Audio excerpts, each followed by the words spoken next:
Hi hello welcome to Edupayala ground water survey హైదరాబాద్కి స్వాగతం సుస్వాగతం. నా పేరు doctor Malinti Vithal, register advisers in Telangana state.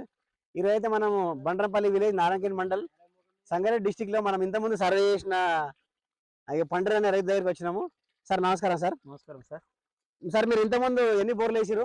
2 బోర్లు వేసాం సార్. 2 బోర్లు వేసి ఈ రోజు చూసి సార్ బోర్ ఈ బోరు మీ విఠల్ జయాలిస్ట్ చూసిండు మీరే.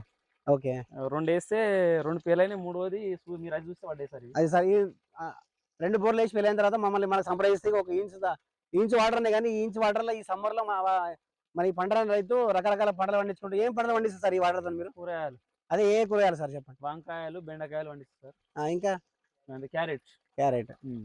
చాలా మంది రైతులు కొన్ని వాటర్ పడ్డాయని కేసింగ్ తీసేసి అది బోర్ కుడిపిస్తూ ఉంటారు. కానీ ఇక్కడ చూడండి, పంటలేని రైతు 1 ఇంచు వాటర్తోనే ఎన్ని రకాల కూరగాయలు పండించుకుంటున్నాడు. మేము అక్కడ 2 బోర్లు పేలిన తర్వాత మమ్మల్ని సంప్రదిస్తే మేము అక్కడ సర్వే చేసి చూసిన విధానంలో ఒకే పాయింట్లో ఒకే ఫ్రాక్చర్ జోన్ ఉంది, ఎన్ని వాటర్ వస్తాయని చెప్పలేమని చెప్తే ఆ రైతు 1 ఇంచు వాటర్ వచ్చినా చాలు సార్, మా క్యారెట్ అయితే మనకి బోర్ ఎకనే ముందు మనకు అలా క్యారెట్ ఎండిపోయే స్టేజ్ ఉండే మనకు అప్పుడు పిలిపించిండు. మనం అప్పుడు పిలిపించి అతను వాటర్తోనే క్యారెట్ పండించుకుంటారు రైతు.